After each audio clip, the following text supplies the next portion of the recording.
Okay, countdown.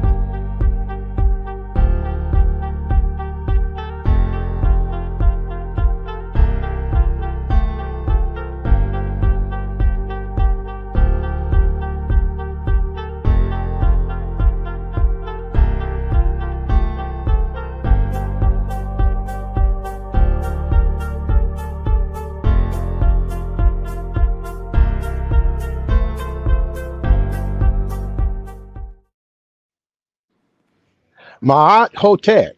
Hello, everyone, and welcome again to Ask the Counselors. We're so excited and delighted to be coming your way again on this podcast. So excited for our distinguished guests that are ready to answer your questions. And I want to, first of all, say that we are so grateful that the creator of all has given us this day, given us this opportunity, and grateful for the ancestors whose shoulders we stand on to continue the cause. Well, we're going to dive right into this today, and I want to invite our panel guests, beginning with Brother Parker, to introduce himself, and we're going to go right on into it. Brother Parker. Yes, Sean Parker. Welcome everyone. From Chicago, former pastor, evangelist. Attended several Bible colleges. Done a lot of work in church work. Um, Owned Parker Brothers Delivery Company and restaurant and several other things. Currently working to help people broaden their understanding and to see the wonderful things ultimately that are hidden. Awesome, brother. Awesome. Um, Before we go to Brother Khalif, I want to ask all of you, if you will, give us a thumbs up, hit like, share, go to our YouTube channel, Mountaintop Living with Michael Fields, and likewise do the same thing there to help us and increase our numbers that we can continue to move forward to the next phase. Dr. Khalif. Yes, sir. Ashe Miato Tep to you, my brother. Thank you for having us again on your streaming here, Ask the Counselor, and excited about being here again. So just looking forward to these brothers here and yourself. Awesome. Thank you so much, Dr. Khalif. All right. Our next panel guest. All right, if you will, Elder, introduce yourself. Hotep and Blessed. Let me first say, Hotep and Blessed, sending out positive energy for healing and spiritual growth and protection around the world. And we say at the African village, Ashe, Ashe, Asheo. That means that we agree. All right. Awesome. Oh, grateful. Thank you, panel guests. Thank you so much. Well, our very first question for today that has been submitted. There it is there on the screen. Oh, wow. I'm having a little trouble seeing that here. I changed up and come outside. Can y'all see that? Yes. Yes. Okay. All right. Uh, ex Pastor Parker, if you will, chime in and start us off with the question there. hmm When you find out Adam and Eve is not true, what are you going to do with Jesus? Well, Yes. I, I, I, I think even broader than that. What are you going to do with everything else that has been told to you? If you have to, if because again, see, a lot of times what we're taught, when you're thinking about it from a biblical perspective, that God created Adam and Eve. I mean, it's, you know, if this is, if this actually happened, that means that they were the only people on the planet.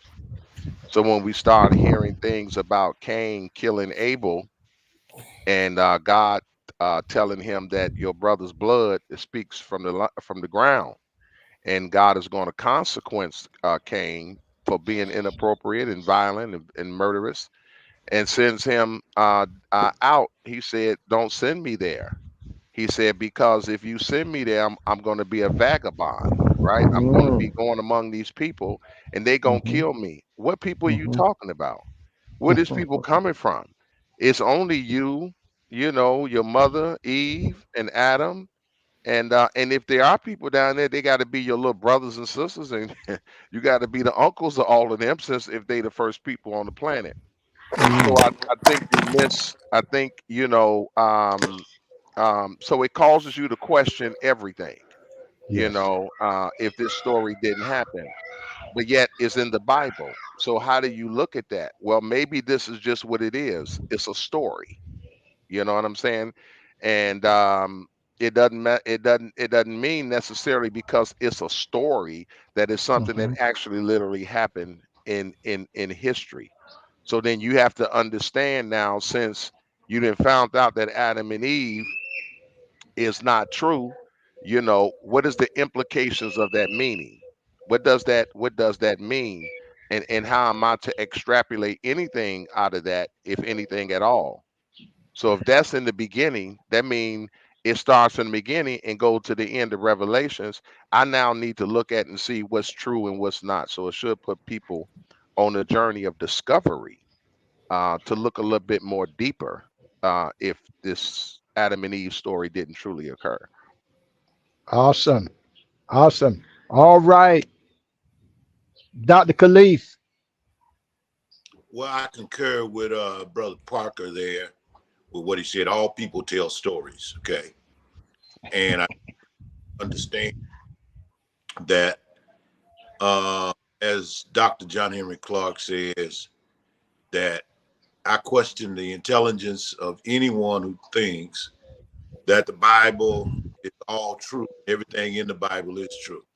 But all people tell stories.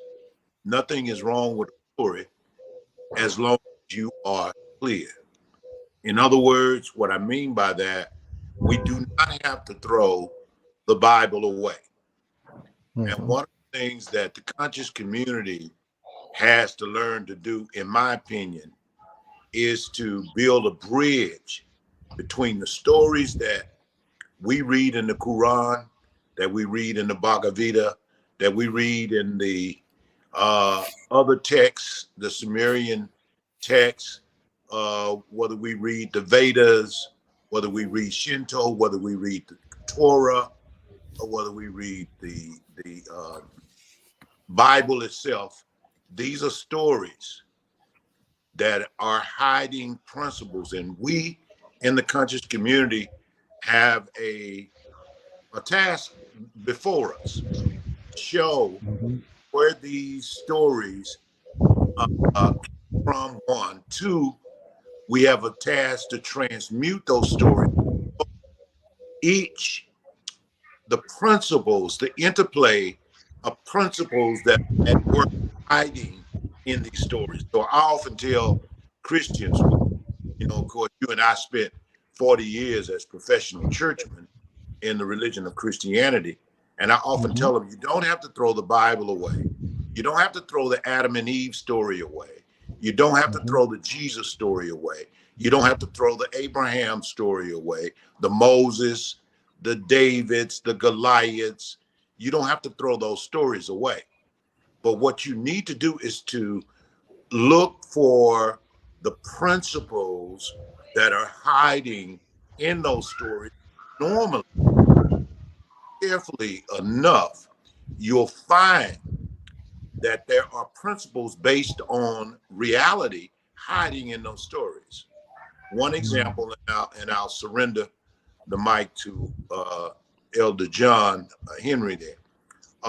One example, the story of Adam and Eve, for an example, can be solidly shown with the splitting of the atom and the removal of an electron from the atom to split the atom to create, to multiply, or to make it more.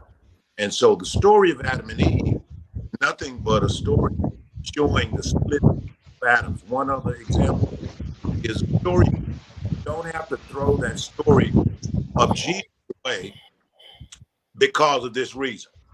Because Jesus' story, his storyline, and duplicates the emotions of the Son above, namely his birth, his baptism, his ministry for 3 years, his crucifixion, burial, his resurrection, ascension, and glorification, which are the major tenets of Christianity, are all seen in cosmologically. And not only cosmologically, but also biologically. As above, so below.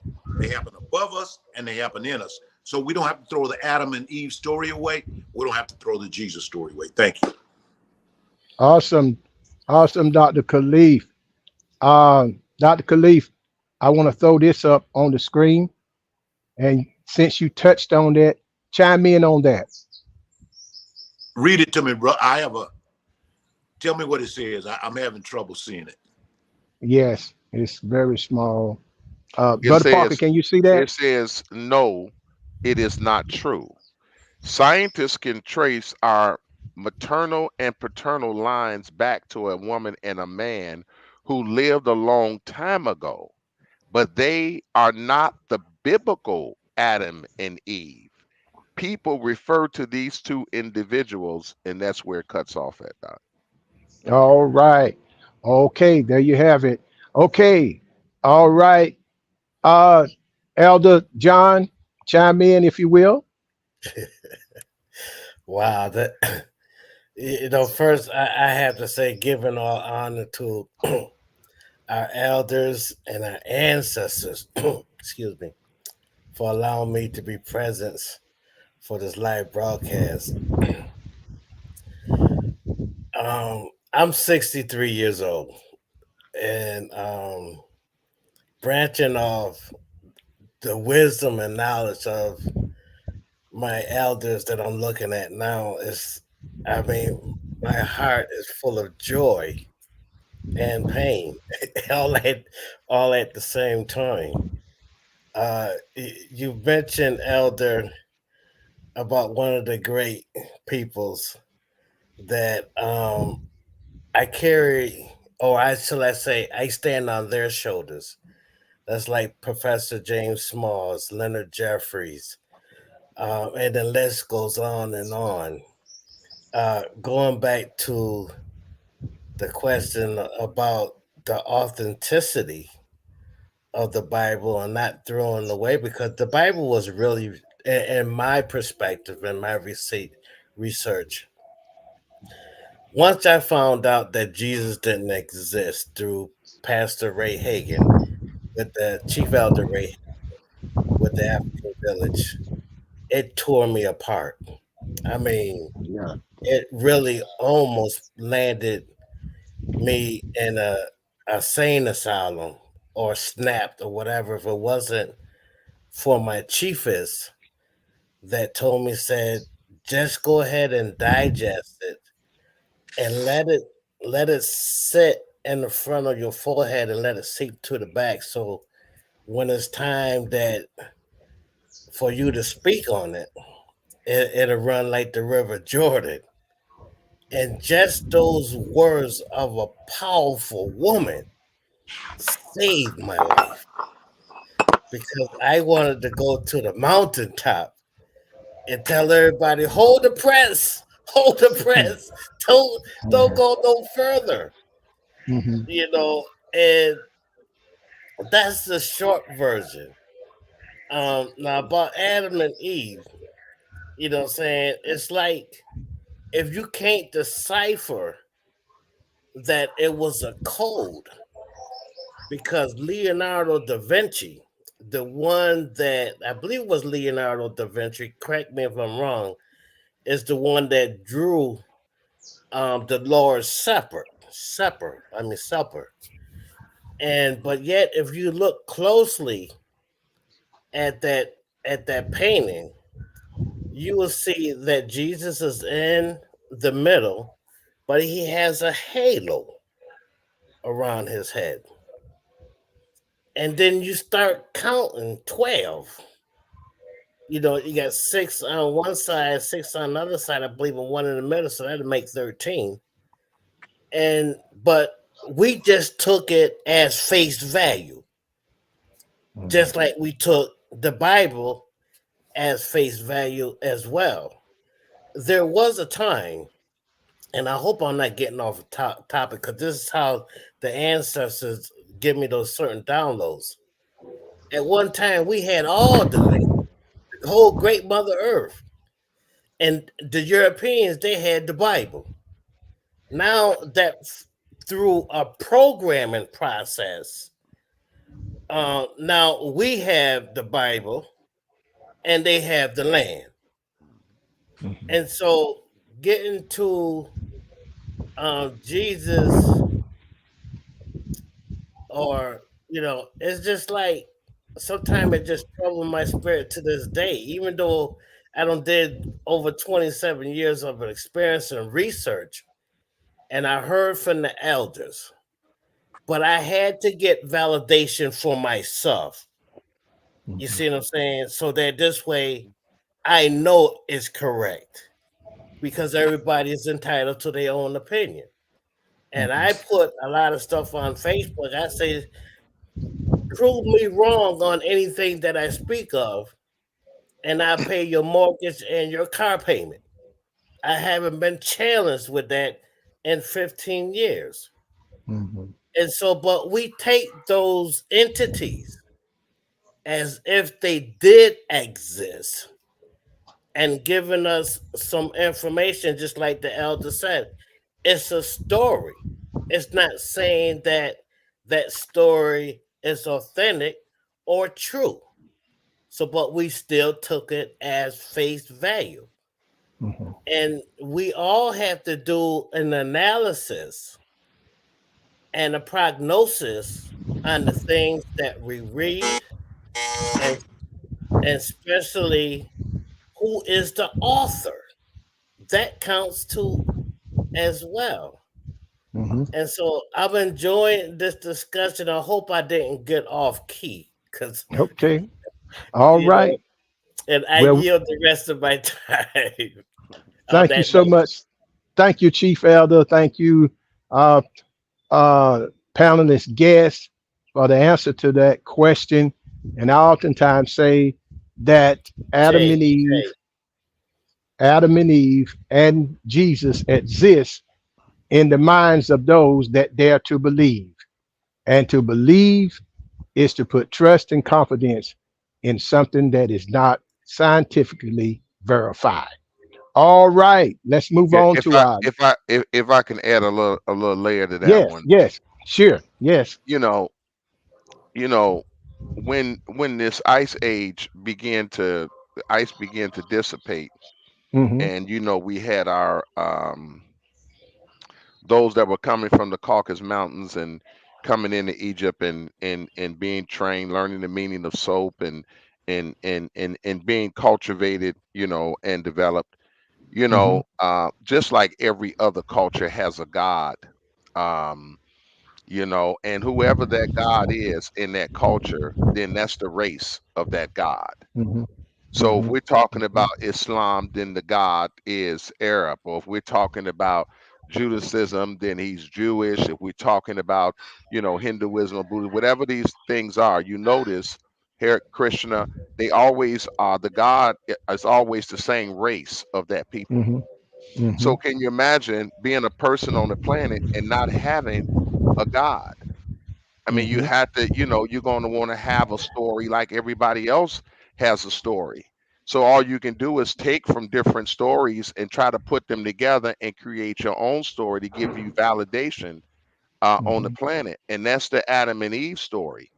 You see, there were people already here, because when the Bible saying darkness covered the face of the deep, I mean, black people, we were here before everybody. So then if our European parts are, they want to have a God as well. So then you create a story within a story. So their story is the Adam and Eve story in that sense, because if Adam and Eve was first, then there's nobody else. So there was people here before they came on the planet. Because before we see them. I mean, if you Mhm. we can't find whites beyond 15 to 20,000 years. So to give themselves a religious story like the Adam and Eve, that's their creation. That's how they came in. Even though there were other groups going on, then God said, let there be light, let there be white people, and so in this Adam and Eve story, that's their validation. This is why we talk about the paintings and Michelangelo and all these different other things in the Vatican and in the Roman Catholic Church. These are all whites that are in power and control of all of that. And they are the one that scripts the stories and gives them to the public and say what can be shared and what cannot be shared. So Mhm. so that writes them in the history from a religious background to give them a history, and then they trace it on down there. But again, it's a story, just like the Little Red Riding Hood or the Goldilocks and the Three Bears. These things didn't literally happen, Mhm. you understand, but it's a story, right? So if we did research Mhm. and tried to investigate were there brown bears, polar bears, or grizzly or black bears or whatever like that. We're not gonna, But what's the essence of that story? Mhm. Goldilocks. This is not your house. You need to respect boundaries. You cannot go and just get in people's bed, eat people's porridge, and don't think there's not a consequence that comes along with that. So, Mhm. that's an esoteric meaning, of the story. So like you said, and we all agree the Bible has relevance. There are stories in there because it's taken from different places in order to Mhm. create one, but it's truth in there. People Yes. are destroyed for a lack of Mhm. knowledge. That's not an Mm. opinion, that's a fact of life. And Yes. it is in Hosea. So Mhm. Awesome. All right. Thank you, panelists. We're going to move on to the next question.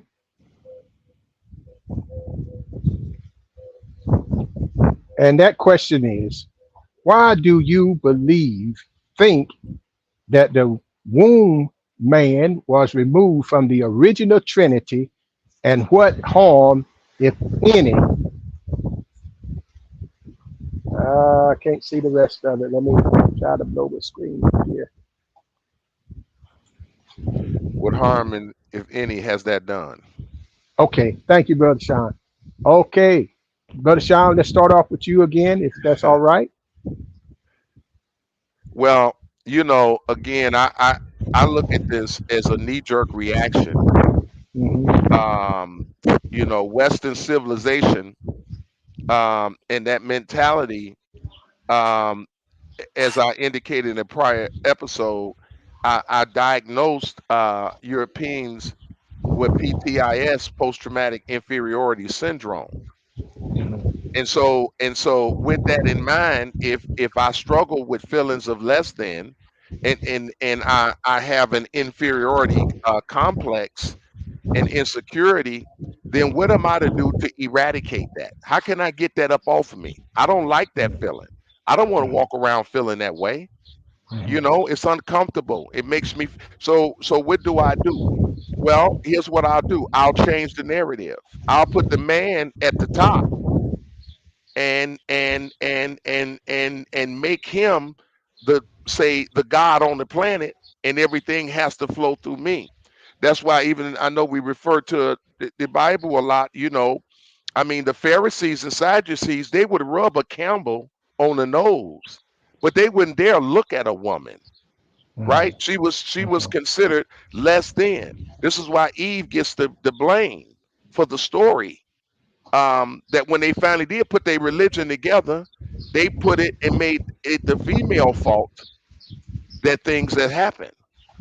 So they don't have a deity, they have, it made it masculine, right? And to remove the feminine principle, and it's the feminine principle because it's all about in African science and science period, in African spirituality, that feminine principle is the highest principle. There's no Mm-hmm. life coming on this planet without her. You cannot take Mm-hmm. the womb out of man. You can legislate it, you can articulate it, you can educate it, you can talk about it, but you can't do it. So as much as you can to demean and to reduce, to not give rights to vote, to stay at home, to that me be the man, I'm the strongest, I'm machismo, I'm the masculine, what I say go. If I want your opinion, I give it to you. You're small, I'm big. I'm smart, you're dumb. And all of this, and so that's them taking that feminine principle out, and the feminine principle, that's nature, Mhm. nature. That's the way life is. And so when you do that, if you get at odds with that, then you're fighting against nature. And Mhm. that's what has happened. We're in a war against nature. Western civilization is a war against nature. That's why everything is we're hitting that sixth extinction period. Because everything is done. We're not taking nothing in consideration. We burning, we doing fossil fuels, we just doing everything against nature, because the womb has been taken out of man. Mhm. And it has, if you're going to be successful in that, you got to take it out of religion. You Yeah. have to take her out. You cannot make her who she really is, because then we're accountable to her. And I can't live with myself like that. This is why, and they got I talk about it in my book, The Well Dressed Lie. We have a lot of Mhm. male groups that then popped up now. Mhm. Man on Pause, MG told men going their own way.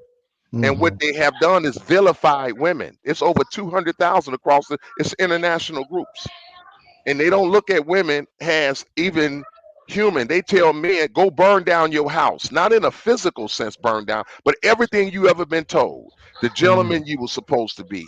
That you're supposed to give validation for women because their jawline may not have been right, or they have been through some forms of rejection and they can't handle it. So they only use women for what they can get from a woman's sex. That's it. Other than that, ain't nothing else. So ain't no Mhm. getting married no more. There's none. All of that is pushed back on, but it's due to the inferiority and a knee-jerk reaction to being rejected. And Mhm. so again, we can see it coming from all the way down when they did the Adam and Eve thing, putting Adam as the most important person in the story when he not. Eve is, because Christmas Eve, Eve come before Christmas, not after Mhm. Adam. New Year's Eve, Eve means before, not after. Yeah. See, but we're taught in the reverse, and subsequently, because this is a male-dominated scenario that we are born under, and is survival of the fittest. So Mhm. I'm sorry, it is what it is, kind of mentality. So the woman, we can't give her that kind of pub. No, she's gonna have to scrub, beg, borrow, steal to get any kind of momentum in this culture here. But in antiquities, back in our ancestry, that wasn't the case. We Mhm. hollowed, women, the God on the planet. I concur. Awesome. All right, Dr. Khalif. Well, let me dovetail to the last comment. I see the question. I got it. You can take it down. I think I got it in my mind. Um, the misogynistic mentality of insecurity, of fear of the womb, is Mhm. basically because they could not, in their psyche, understand how, when they came in contact with this advanced extraterrestrial civilization there in the Nile Valley, how the first god was not a god, but was a goddess. Okay? It was a goddess, Hathor.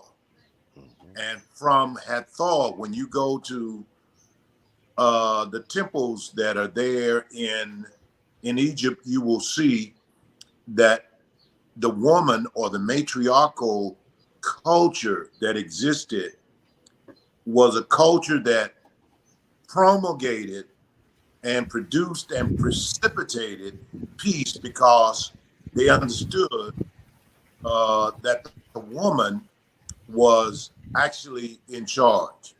And not only in charge, was basically the giver of life, the nurturer and sustainer of life. Again, when you go to Nut, the image of Nut in the hieroglyphs, you will see Nut expanding the heavens with stars and orbs and lights in her. And she is expanding across the universe. And underneath her is Shu. And Shu has one hand on her birth canal and the other hand on her breast, which means that life comes from the womb of the woman and is sustained and nurtured by the woman. You see what I'm saying? So, Yes. so that is an image. And underneath, of course, you have Geb, who's in the hieroglyphs, who is also shown in this particular image. If I had, I wish I could pull it up and had the what I'm talking about. But he had issues and problems with this concept because of his fear of the power of the womb. And so what he ends up doing is creating a patriarchal culture that precipitates war, competition, violence, mayhem, and all kinds of conflict, because that is the damage. And that is the reason why Europeans took the feminine aspect out of the Trinity of Father, Mother, and Son, and just made it Father, Son, and Holy Ghost, three men. Again, as Brother Parker has said, that is a violation of nature. It does not produce life. Let me say this final thing, because I don't want to be loquacious. That when you look at Nut, she expands the heavens with the stars in her. You will notice that at the beginning, it is called, they had 5 stages in ancient Kemet, which was Sarah, which is the birth of God. Then you had Ra, which is stubborn, and the symbol for Ra was a ram, because a ram is stubborn.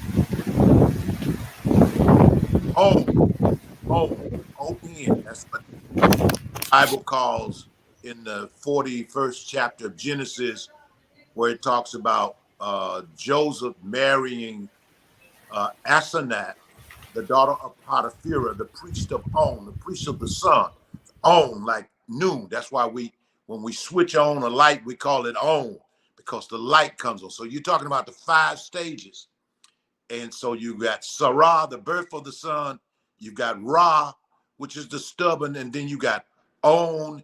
Then you have Aten. Aten is the wiser. The wiser. So that's the 4th stage in the image of Nut. And then finally you have Amen. Amen is the 5th and final stage. And that means the hidden. So the Europeans did not understand this concept of Nut and those 5 stages. And so what they did is they brought away an understanding with an underdeveloped a consciousness of the meanings of this, and produced a patriarchal culture. Finally, the name Aset means throne. Aset means throne. African spirituality recognizes and realizes that it is the woman who is the seat of power. Now, I could get deeper, but I want to leave time for my brother John Henry. Wow. I couldn't have said it better than that. And, as I analyze my 3 elders with their wisdom and knowledge, I have to come and bring it the other way as a Zulu warrior that my dad used to speak of. And because see, everything was set up by design to do exactly what it is doing and what it has done over the last decade, 500 years, 600 years.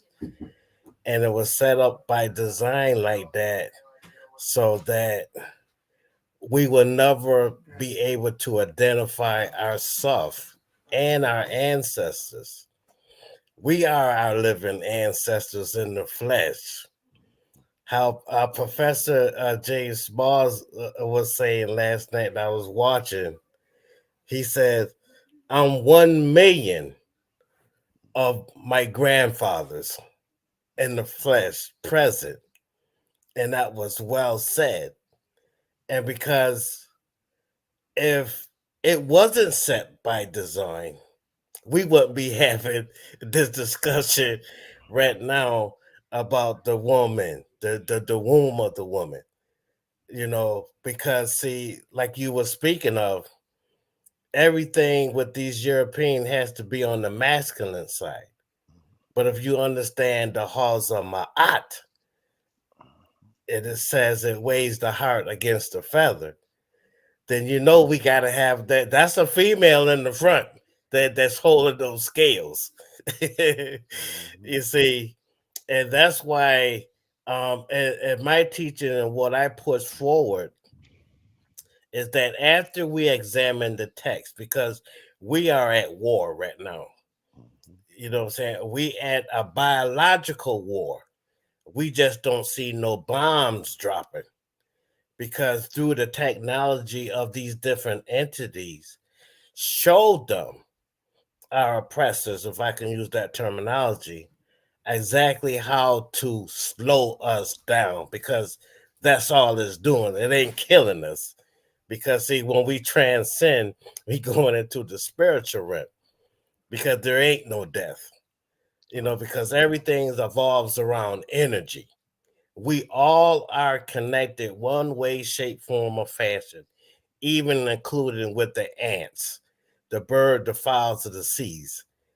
You see, and so my path and gathering the information that my elders are sharing tonight is very well received, and is noted correctly so that our grandchildren and great grandchildren will look back and see how we had accomplished in identifying this negative force that is trying to annihilate the human population, taking us away from nature. I yield the rest of my time. Brother Fields, Thank you. add Yes. if I may add just one other point. Okay, Hiding Dr. Khalil. Pharaoh. Hiding in the word Pharaoh is the word per-ah. And per-ah is the high house of the woman. Mm-hmm. So when the Europeans came in contact with the high house, of course, the Greeks had a speech impediment. They couldn't talk well. They stutterers, and so they had to. They couldn't say the words, so they said Pharaoh. What it was Perah. So the high house of the woman is what we need to do through etymology. Those brothers and sisters who are part of the Christian tradition, I challenge them to do etymology on the word Pharaoh, trace it back to its roots. And there you will find that it meant the high house of the woman, just as Praneta is the house of nature or the house of fire. So I just wanted to add that little nugget there into it. Great. Dr. Khalif. Mm-hmm. Dr. Khalif, from your scholarship, for someone who is hearing this for the first time, what will you refer them to for a source of study? Well, you could. There are volumes that you can read. The Medunetta is one Mm-hmm. source. I have a book over here in my library now that talks about the Kemetic spiritual systems, Mm-hmm. and the Kemetic tree of life is called. And I'll grab it the next chance I get, and I'll show it on the screen. So Okay. that's one source, the Kemetic tree of life. I may even have it here. So, but the Kemetic tree of life will basically break the that I just shared. Great. The Kemetic tree of life. Yes, sir. Okay, great. All right, let's proceed to our next question. You panelists are doing such an awesome job answering the questions. Okay, next question. Try to get it up on the screen here.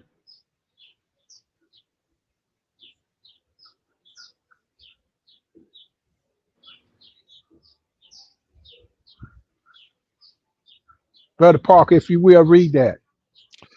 How can or what can we do to bring black men and women to a united front and sacred union? Okay. Who want to start off with that one? I'll Chime go in. ahead and go further if it's with the Mhm, elders' permission, because mhm, I get ready to run my daughter mhm. to work. Okay. How can we bring the man and the woman back to its rightful place? Mhm. I believe it's going to come with not an understanding, but an understanding, because everything starts within. The woman, the goddesses, she needs to claim her throne, because the gods that we are the protector and the provider for the village. So once she can identify who she is with an understanding, then that unity and that bond between the goddesses and the gods will return back to its natural position. I yield the rest of my time. Okay. All right. Brother Parker. Yeah, that's a loaded question, man. It's a Yes, loaded yes. question. It's so much in that. You know what I'm Mhm. saying? Because, I don't know if that's possible. I don't that's not possible. I don't think under this circumstances it's not going to happen. It'll never happen. It's just it's possible to happen, I'll say that, but I'll say it'll never happen because that doesn't benefit those that are in authority. It doesn't benefit what's the word I'm looking for? Capitalism. It doesn't benefit capitalism. In order for capitalism to work, because we don't live in a democracy. We call democracy and all that right there, but we live in a plutocracy, right? We're not Mm, governed by the masses. We're governed by those that got power, the real mm, power brokers, right? The mhm. 1% of the 1%, as I referred to in the last video. These are the decision makers for this world. So again, to have a solid bring the black man and the black woman together. Last time we had that now. I mean, we had Black Wall Street, we had Rosewood. We got over 60 cities right now under lakes that they That's have right. that we built, that they took from us, murdered, killed, and put water over them. I mean, this is Exactly. this is a matter of evidence. 60 of them. See, we Mhm. only know about Rosewood and Tulsa, Oklahoma. See, when you have us working together like that as a unit, it doesn't fare well for other people. But you know, so it's difficult. It's and see, we don't.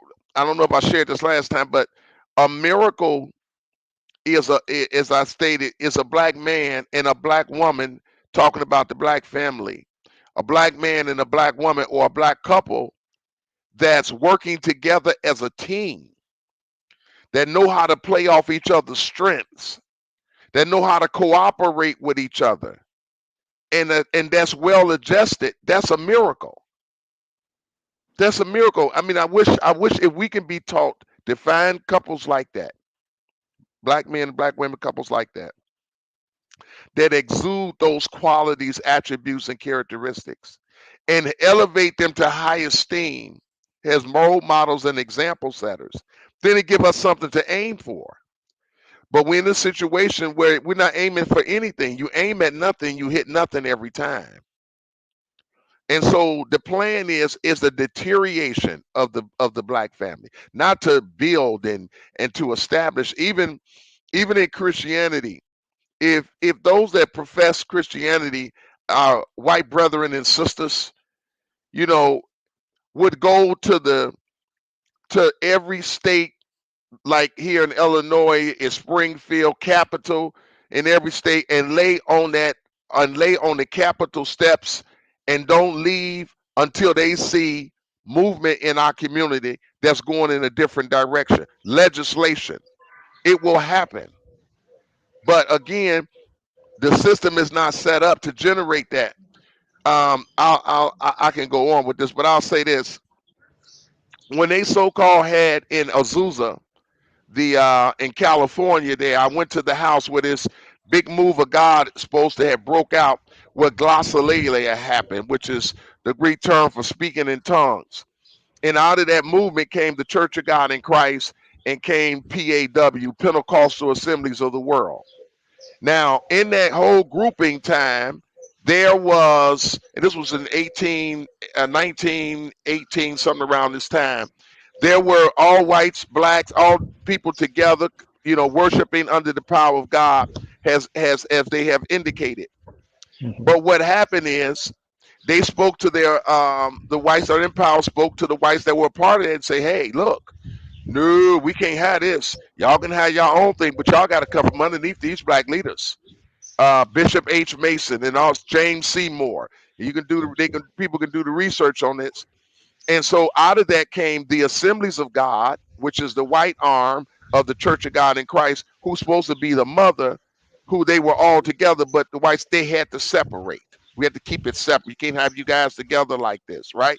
And then the PAW, they set in UPC, United Pentecostal Church.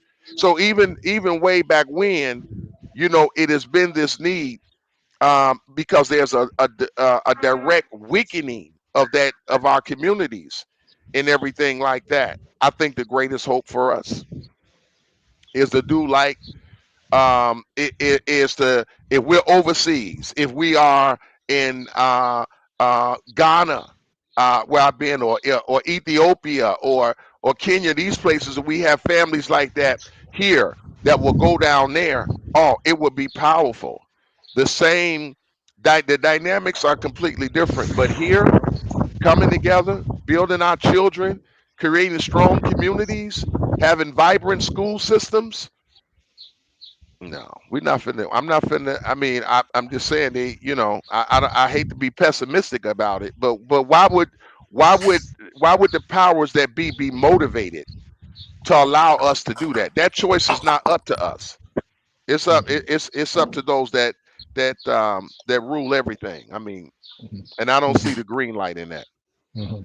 I have to concur with you, Brother Parker, from being here overseas and analyzing the structure, the strength, the establishment, and the upbringing of the families here, the male and female. Here, it is what I would say, like it was when I was 10 years of age. So you're looking at 50 plus years ago. of what I see structure here among the man and the woman. Mhm. And as a result of that, I love it because it constantly remind me of my upbringing, the way mama and daddy Mhm. raised me up. And I love it. Right. And my wife here, she is doing such a phenomenal job Mhm. in the structuring of how she take care of the home, she take care of me, and how she's taking care of our baby. I Mhm. love it. Yeah. But I do not see what I see here Right. happening in the United No, States. it can't happen. Just imagine this. I pull babies out here in the street. My heart breaks. That's why I dedicate my life to working and educating our people. I'm not racist against other people, but I'm focused on our people are in desperation. Can you imagine these kids? They talk about us, our kids. They on the street, they on the block, they catching bodies, right? They out here, they gang banging. They moving weight and product and all these different other things, and they quick to snap. Well, again, we flow on the emotions or the mindset of our mothers because our Hmm. dads are not there. Every male, every black child needs a male in their life, and preferably if they're African American, they need a black male in their life, healthy. But Hmm. they need the person that can identify, that can connect with me, not just on a cognitive level, but on a gut level. You get me in a real way. Hmm. So when mom gets mad at me because I do something wrong, or she think I did something wrong, she whoop me or whatever like that, I know she loved me. But the way Hmm. that she responds to me is in violence. So if anybody make me mad or piss me off, they gonna get the business too. I'm gonna Hmm. react out of my emotions to address Hmm. the situation that has happened. If Hmm. they ain't no male there to get into an argument with mama, and then he walk out on the porch, smoke a cigarette, or grab him a beer and go in the basement, or go for a walk and then come back, then I haven't learned coping skills. Hmm. I'm not seeing how to handle when my emotions get there, because men, we are more logical and Hmm. analytical. Our women are more Hmm. intuitive. And Hmm. so you need both of these, the yin and the yang. You need both of these to create that balance, like we Hmm. have in part of our history, our seven laws of Ma'at: balance, Hmm. Right. reciprocity, right? And so it's not there. So I don't know how. So when somebody do something wrong to me, I'm going to react in violence. So this is the climate, and this is the environment. Your reference to what I was saying earlier, going back into the 60s, before desegregation and the civil rights movement, it killed us.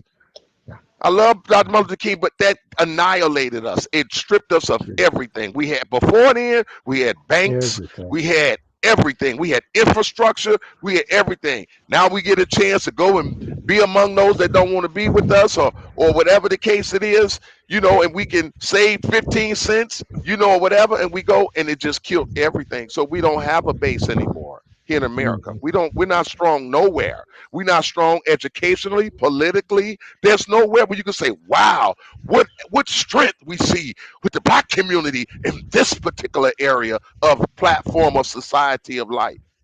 But yet we are the most powerful and influential. And so how do Hmm. we connect those dots together?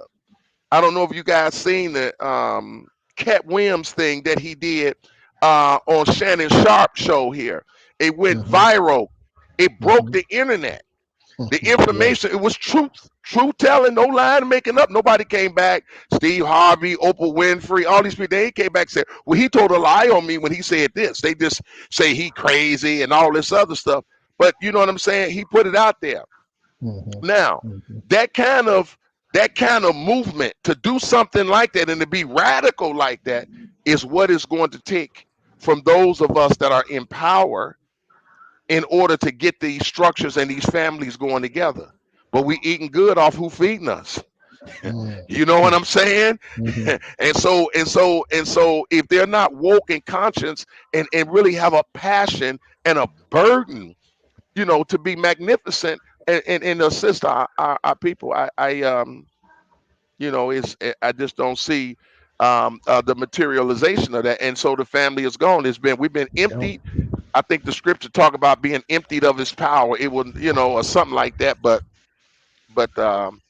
yeah, and that's why Stevie Wonder, he just moved 3 years ago. I saw he moved down to Ghana.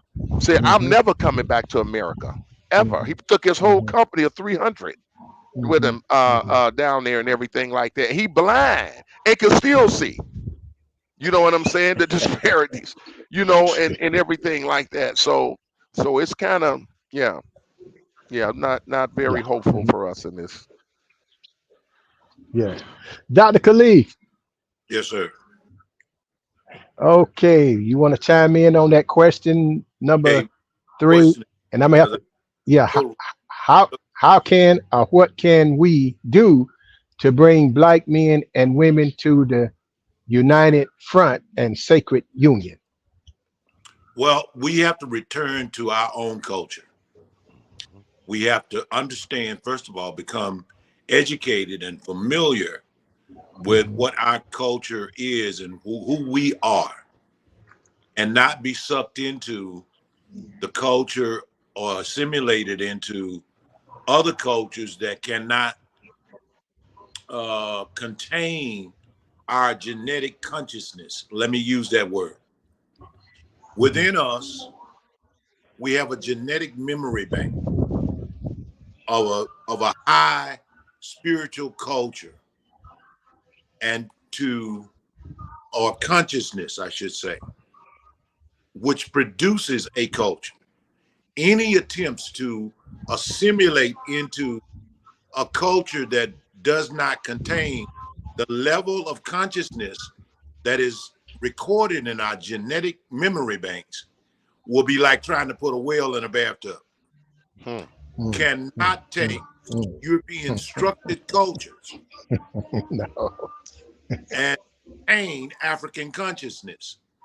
It will misfire. It will dysfunction.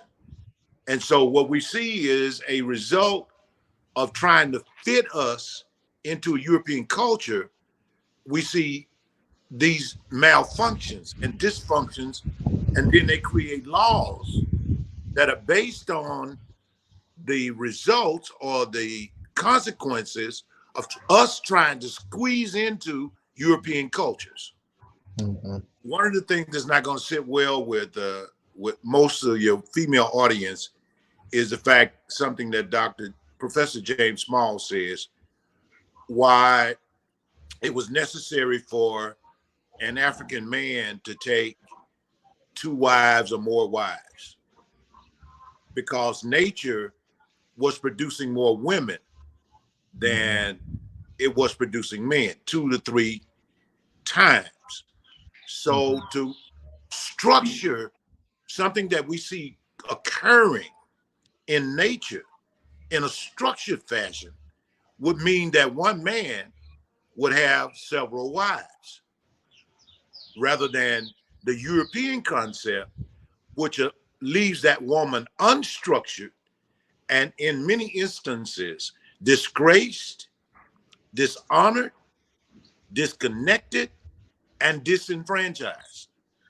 So African spirituality sees this natural phenomenon in nature that's occurring. And it says, let's structure something around this natural phenomenon that will bring wealth and health to our culture and our society. So again, that's something that's not going to sit well in this culture that we're in now. But monogamy, as Shahrazad Ali says so brilliantly, has not worked for the white man, and it hadn't worked for the black man. It hadn't worked. It is not working because it's like trying to put a whale in a bathtub. Yes. You can't take the sun and keep the sun in a bottle. Right. Put the sun in a bottle. Well, so I think, and I know I'm going to get in trouble with that. So I think that we need to structure our culture based on the level of our consciousness and our genetic consciousness, our genetic memory bank, and return to our own culture. And so subsequently, you see a lot of the younger, and now I'm not talking about whoredoms here. I'm not talking about promiscuity. I'm not talking about being promiscuous. That's not what I'm talking about. I'm talking about structured relationships. I'm talking about relationships that produce, that build kingdom, not only build kingdom, but create wealth creation and nation building.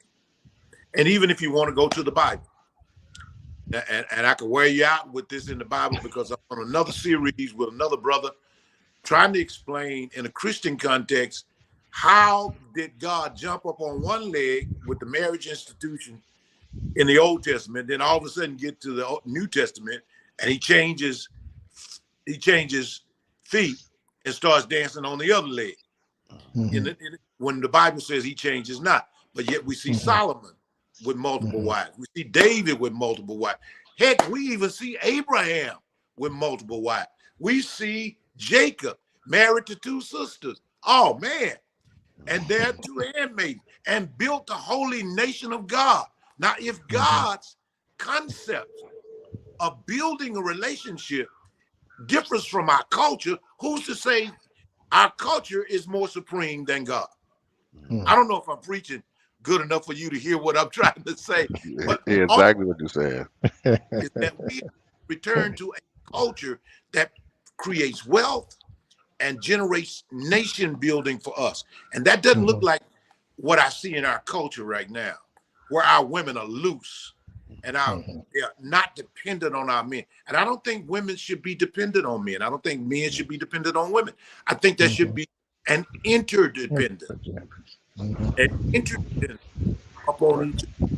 So in order to fix this, it's going to take some real reconnection to our culture, and we're going to have to emotionally detach ourselves from this European culture that has failed us.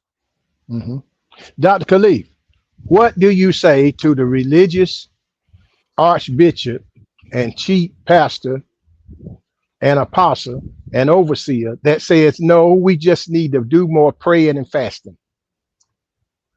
I have a preacher here in the house with me. His name is Reverend Roosevelt Abbott. He's from Shreveport, Louisiana. I'll say you've had 2,000 years of praying. I'll say that you've been at it for 2,000 years. And what was the question again? Let me say it again so I get it. Yeah. What did you say? What do you say to the chief apostle and the bishop that says we just need to do more fasting and more praying? You've had 2,000 years. That's always. Come on, cameras. I got a preacher that want to come in the conversation. Come on, sit in the chair.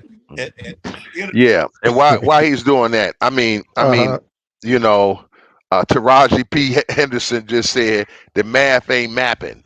You know, referring to what she's getting in money and a little fallout with Oprah and them. But the thing is this: our women, we can pray all we want to. If the resources are not there, it's just not going to happen.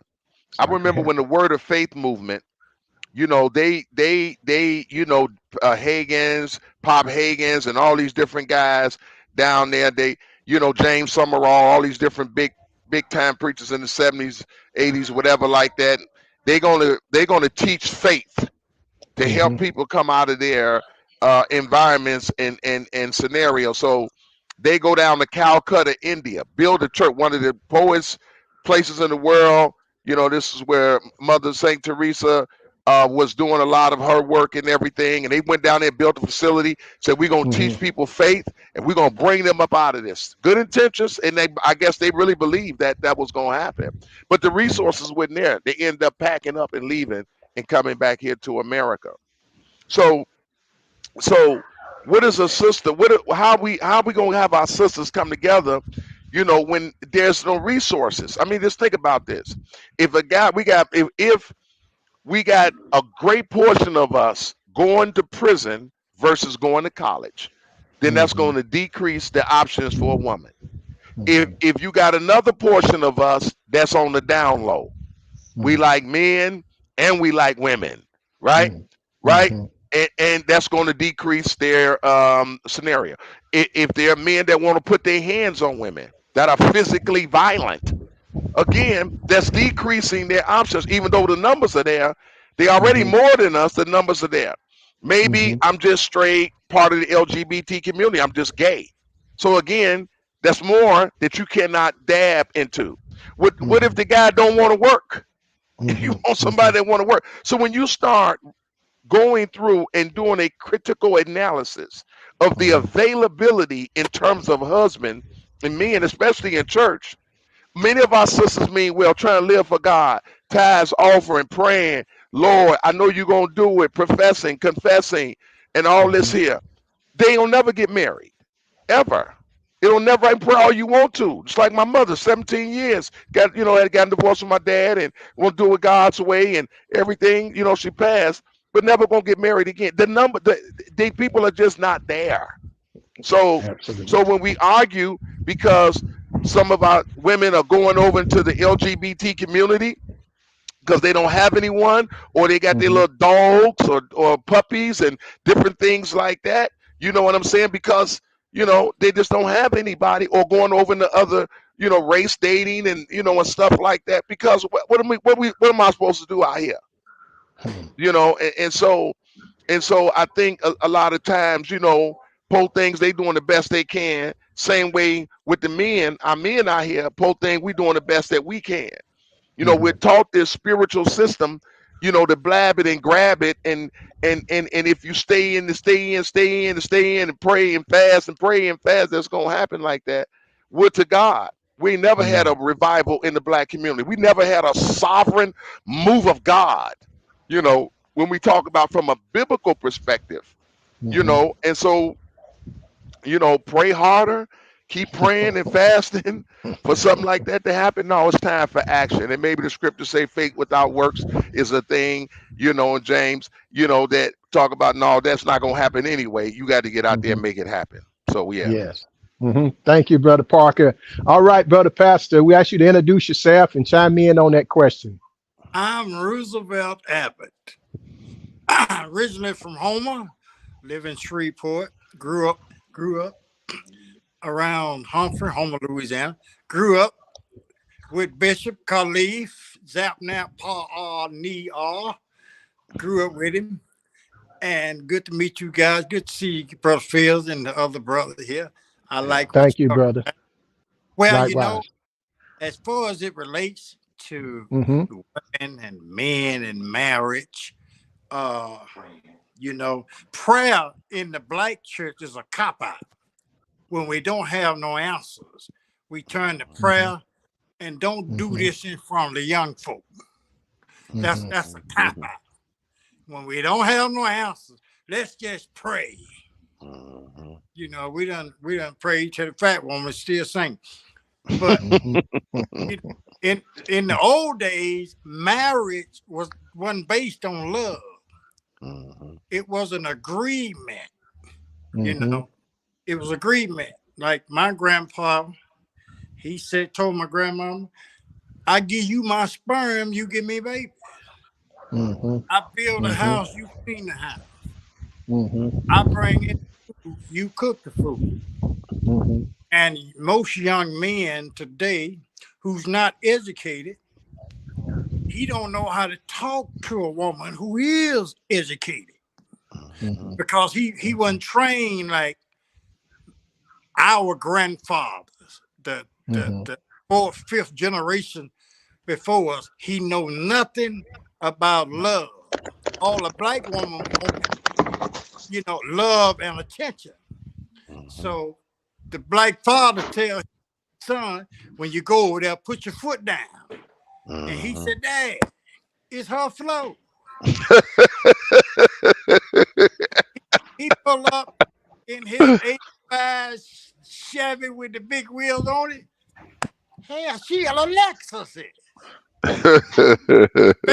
Take you out for dinner. Her refrigerator's full. Mm-hmm. I protect you. Now she got a 38 and 2 pit bull. So, his ego is all screwed. His ego is all screwed. There is nothing he can do for her. Every morning I wake up, I look at my wife, I said, thank you, Jesus. She still don't know she don't need me. It didn't need me to make it. So the young man got to learn how to say, when I married my wife, I didn't have a job or a quarter. Mm-hmm. And what I'm doing now is what my grandpa told me to do. Just love her, because she don't need you no way.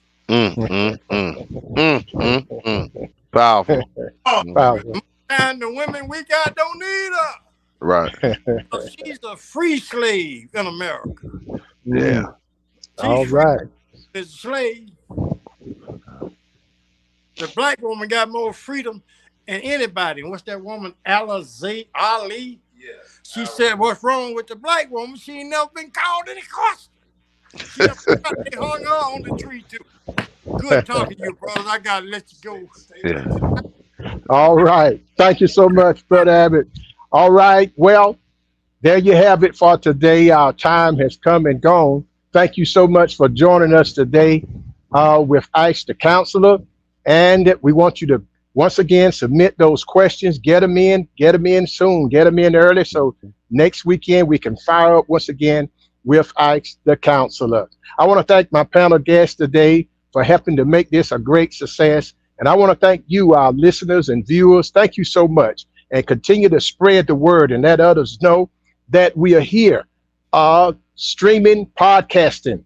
Go to our YouTube channel, Mountaintop Living with Michael Fields. Catch us right here on Facebook. My Facebook page, Michael Fields. Until the next time, Michael Fields and our guest panelists, thank you so much.